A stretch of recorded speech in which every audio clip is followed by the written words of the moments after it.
नुपुर शर्मा के एक बयान के बाद अरब देशों ने खूब हंगामा मचाया था, क्योंकि इन देशों को पता था कि भारत काफी हद तक इनके पैसों पर निर्भर है और इन देशों से भारत काफी पैसा भेजा जाता रहा है, क्योंकि यहां पर काम करने वाले भारतीय ज्यादा रहे हैं। लेकिन अब इन अरब देशों को यह सपना देखना भूल जाना चाहिए, क्योंकि इनके भरोसे भारत अब नहीं बैठा है, क्योंकि भारत में आने वाले पैसे अब अरब देश से नहीं आ रहे हैं, बल्कि अमेरिका से सबसे ज्यादा पैसा भारत आने लगा है, क्योंकि खाड़ी देशों में कोरोना के बाद बड़ी संख्या में भारतीय कम हुए हैं, जिसकी वजह से अब अमेरिका से भारत में सबसे ज्यादा विदेशी करेंसी आने लगी है। साल 2020-21 के दौरान खाड़ी देशों से भारत आने वाली विदेशी करेंसी में बड़ी गिरावट आई है।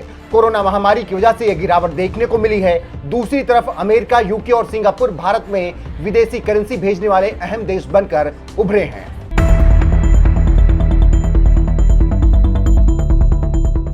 साल 2020-21 में भारत में आए कुल पैसे का 36% अमेरिका से आया। आरबीआई के जरिए जानकारी सामने आई। आरबीआई के अनुसार 2020-21 की अवधि में अमेरिका से भारत आने वाली करेंसी ने संयुक्त अरब अमीरात को पीछे छोड़ दिया। अब भारत में सबसे ज्यादा करेंसी अमेरिका से आ रही है।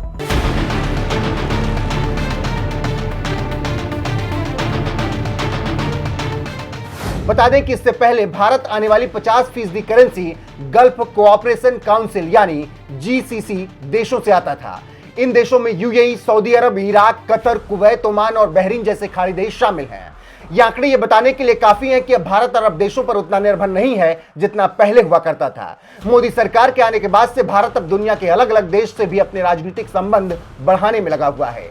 इसी का परिणाम है कि बेहतर नतीजे अब सामने आ रहे हैं। अभी पिछले साल कोरोना काल के बाद पीएम मोदी अमेरिका दौरे पर भी गए हुए थे, जहां उन्होंने अमेरिका की दोस्ती का जिक्र किया था और बताया था कि कैसे भारत हर चुनौतियों से निपटकर आगे बढ़ने के लिए तैयार रहता है। सुनिए पीएम मोदी ने व्हाइट हाउस से क्या कुछ कहा था।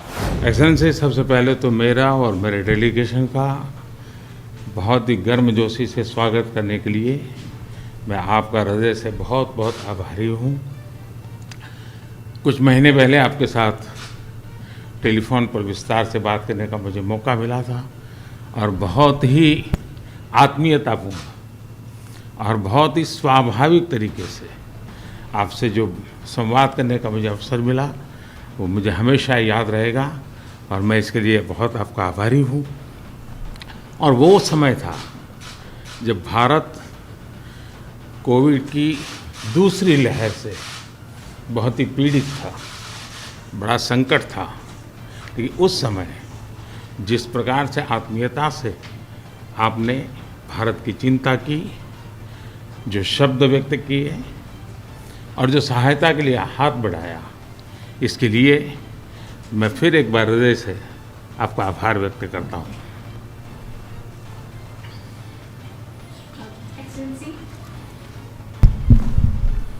Excellency, first of all, I'd like to express my gratitude for the warm welcome that you have extended to me and to my delegation. Excellency, some months ago we had an opportunity to talk to each other on the phone.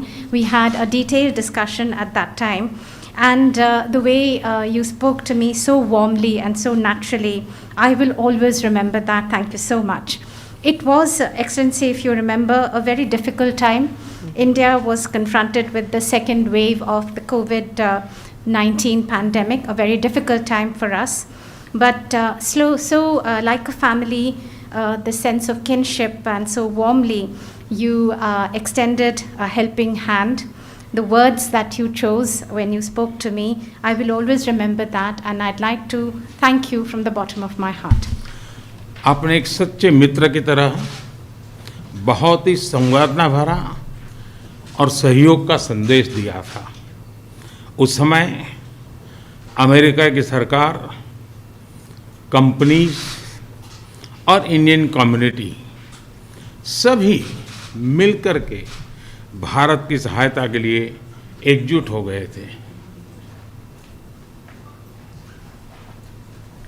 Like a true friend, Excellency, you had given a message of cooperation and a very full of sensitivity. And immediately after that, we found that the US government, the US corporate sector, and the Indian community all came together to help India. Excellency, राष्ट्रपति Biden और आपने अत्यंत चुनौतीपूर्ण माहौल में America का नेतृत्व संभाला और बहुत ही कम समय में कई उपलब्धियां हासिल की हैं।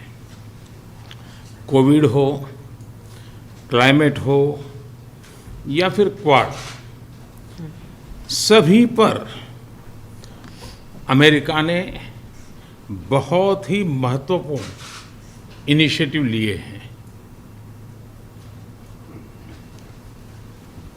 Excellency, President Biden and yourself, you took up the leadership of the United States in very challenging atmosphere and challenging times.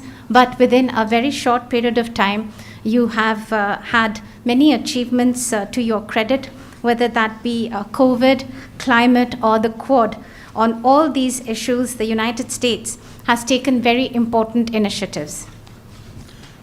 विश्व की सबसे बड़ी और सबसे पुरानी डेमोक्रेसीज के रूप में भारत और अमेरिका नेचुरल पार्टनर है। हमारे मूल्यों में समानता है, हमारे जियोपॉलिटिकल हितों में समानता है और हमारा तालमेल और सहयोग भी निरंतर बढ़ता जा रहा है। Excellency, amongst the largest democracy and the oldest democracy between India and the United States, we are indeed natural partners. We have similar values, our similar geopolitical interests, and also our coordination and cooperation is continuously increasing. Supply chain की मजबूती, नवीनतम technology और अंतरिक्ष जैसे क्षेत्रों में आपकी विशेष रुचि है। यह क्षेत्र मेरे लिए भी विशेष प्रायोरिटी के हैं। इन क्षेत्रों में हमारे बीच सहयोग बहुत ही महत्वपूर्ण है। To strengthen the supply chains, Excellency, and as far as the new and emergent technologies are concerned and space, these are areas of special interest for you. These are areas which are of interest to me too and of special priority. And these are areas where our cooperation is very important. आप भारत और America के मजबूत और vibrant people to people ties से तो भली भांति परिचित है ही है। 4 मिलियन से भी ज़्यादा भारतीय प्रवासी हमारे देशों के बीच मित्रता के सेतु हैं। अमेरिका और भारत के अर्थव्यवस्थाओं और सोसाइटीज़ में इनका योगदान बहुत ही प्रशंसनीय है।